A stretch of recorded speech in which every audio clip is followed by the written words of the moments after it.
कक्षा 12वीं। कवि हैं विद्यापति और पाठ का नाम पद। सेकेंड टर्म में आपके कोर्स में विद्यापति के पद आएंगे बच्चों। तो हम पहले उनके जो आपकी पुस्तक में पहला पद है उसका भावार्थ समझते हैं। के पतिया लय जायत रे मोरा प्रीतम पास, हिये नहीं सहे असह दुख रे भेल सावन मास। एकसरी भवन पिया बिनु रे मुहि रहलो न जाए, सखी अनकर दुख दारुण रे जग के पतियाए। बेटा ये आपके पुस्तक में दी हुई पहली कविता है विद्यापति की। इसका हम भावार्थ समझते हैं। यहाँ से देखिए प्रस्तुत पंक्तियाँ आप इस तरह से भावार्थ लिखेंगे।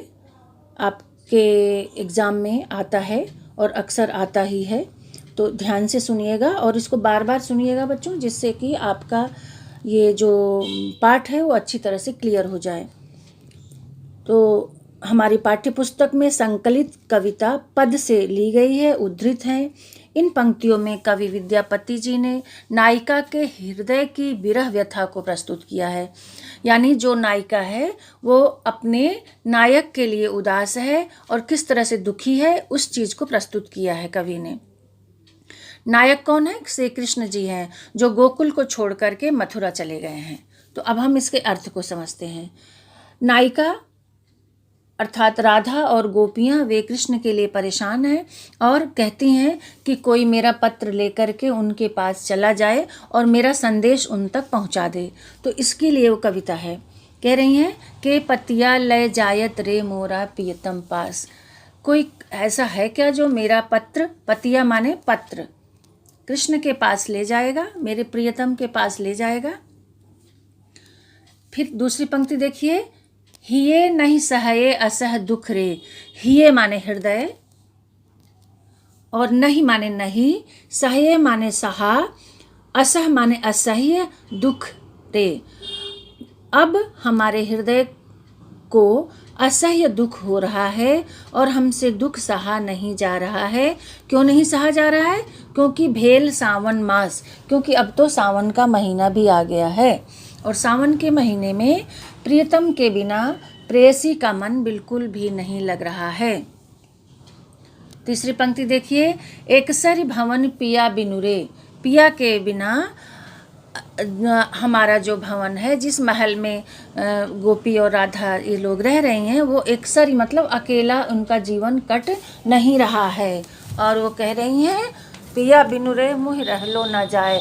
मुझे पिया के बिना हमसे रहा भी नहीं जा रहा है। सखी अनकर दुख दारुण रे जग के पतियाए। यहाँ पे कह रही हैं हे सखी, उनके जाने का दुख इतना ज़्यादा है कि ये जग यानी ये संसार, ये दुनिया पतियाए मतलब भरोसा नहीं करेगी। मैं कितनी दुखी हूँ कृष्ण के जाने से, इस पर कोई भरोसा नहीं कर पाएगा। फिर इस पंक्ति को देखिए, मोर मन हरि हर लय गए। मेरे मन को मेरे हरि अपने साथ हर ले गए, यानी छीन करके ले गए हैं। और अपनो मन गेल रे, किसके साथ ले गए हैं? अपने मन के साथ मेरे मन को ले गए हैं।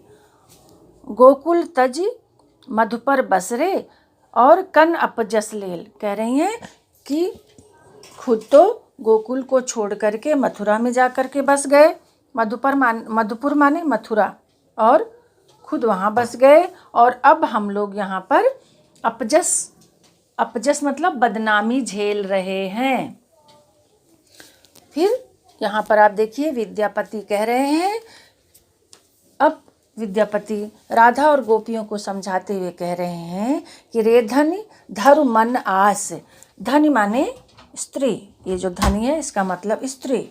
मन में आस रखो और आवत तोर मन भावन रे यही कार्तिक मास। इस कार्तिक के महीने में, ये कार्तिक का महीना है, कार्तिक के महीने में तुम्हारा मन भावन जरूर वापस आएगा। इस तरह से बेटा आप इन सब को पढ़ते जाइएगा तो आपका अर्थ पूरा क्लियर हो जाएगा।